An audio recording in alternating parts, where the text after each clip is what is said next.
Beh, l'iniziativa è nata perché i primi giorni in cui si è diffusa questo panico, no? Parliamo di sabato della settimana scorsa, domenica e lunedì anche, abbiamo constatato un'affluenza in farmacia notevole di persone estremamente preoccupate di poter approvvigionarsi di farmaci da tenere in casa, ma anche di gel per la pulizia delle mani e di mascherine. Ma non è stato un approvvigionamento, come dire, razionale. Ci sono stati dei clienti che hanno veramente esagerato, no? Avevamo una cesta con dei gel e ci sono persone che si sono praticamente azzuffate per poter portare via più gel possibile. Tant'è vero che poi noi li abbiamo tolti e li abbiamo venduti uno per volta.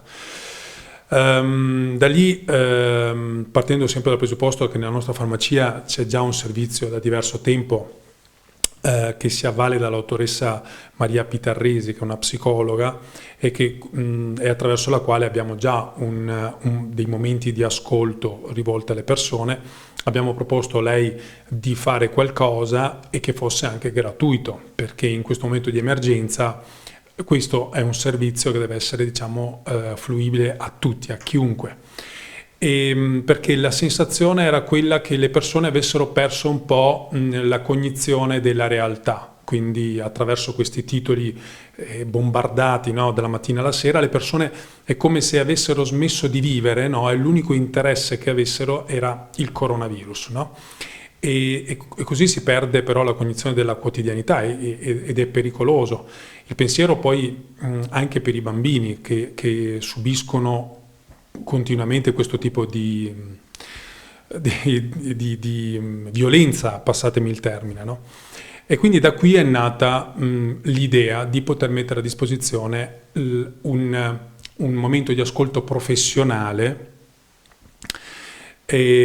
per far sì che le persone potessero, diciamo, interpretare la propria paura, che è normale che ci sia, ma dandole però una giusta collocazione, un giusto peso, in modo tale che non si cadesse nel panico e in azioni inadeguate. Come funziona, come si sviluppa? Noi abbiamo chiesto la disponibilità dell'autoressa Pitarresi in base ai suoi orari e ai suoi impegni, per cui le persone devono chiamare in farmacia e prendere appuntamento. Noi abbiamo delle fasce orarie in cui l'autoressa è disponibile, per cui in quelle fasce orarie dedichiamo una mezz'oretta in maniera molto semplice.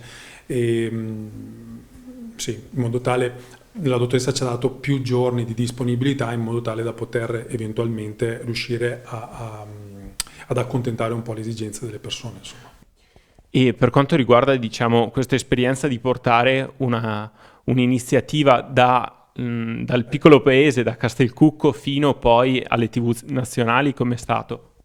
Allora, è successo così tutto in fretta, quindi io sono stato contattato nella giornata di sabato e mi sono dato una mezza giornata di tempo per pensarci.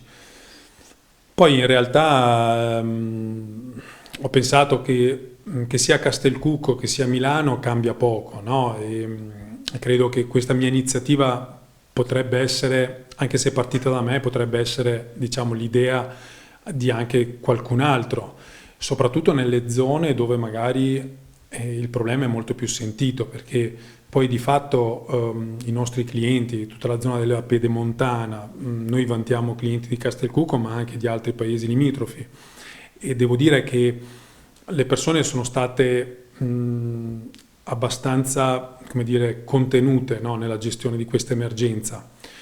Per cui, ripeto, il fatto di essere in una realtà piccola per me non ha importanza. Ecco, è stata un'opportunità mia personale sicuramente di fare una cosa a cui non ero assolutamente abituato, e devo dirti che poi fondamentalmente mi è piaciuta, ecco. Ultima domanda un po' a bruciapelo, per quanto riguarda tutti quei prodotti che sono esauriti in questo periodo, no? Abbiamo avuto l'esperienza di intervistare alcuni farmacisti che hanno creato dei propri prodotti, che sono andati a sviluppare delle proprie amuchine in un certo senso, no? Voi avete avuto qualche esperienza di prodotti creati per voi, per la vostra clientela, per ovviare al problema? Ma allora io intanto ti ringrazio per la domanda, perché credo che sia importante dire una cosa. In questo momento di difficoltà, in cui appunto le notizie viaggiano veramente in maniera estenuante, c'è questa follia di ricercare a tutti i costi questi gel detergenti, gel igienizzanti. Personalmente, parlo quindi a livello solo personale, nel momento in cui non li abbiamo più reperiti, non li abbiamo neanche cercati, e in quest'ultima settimana abbiamo avuto delle proposte commerciali di alcune aziende che ci hanno proposto questi prodotti a prezzi quadruplicati. Chiaramente io personalmente, in accordo anche con i miei colleghi collaboratori della mia farmacia, abbiamo scelto di non prenderli e piuttosto di spendere qualche parola in più affinché la popolazione sapesse, o i nostri clienti, ecco, sapessero che basta lavarsi le mani, e se c'è la possibilità di avere un gel, benissimo, altrimenti non è così fondamentale. Piuttosto evitiamo di spendere follie per prodotti che invece costerebbero molto meno. Adesso in questa settimana i prodotti cominciano ad essere reperibili, sicuramente dei colleghi che hanno la possibilità di un laboratorio e quindi di costruire il prodotto hanno fatto benissimo, perché in un momento di emergenza bene che lo abbiano fatto. Quello che personalmente ritengo è che è giusto che sia venduto al prezzo giusto, perché non è giusto approfittare della debolezza in questo momento della gente, ecco.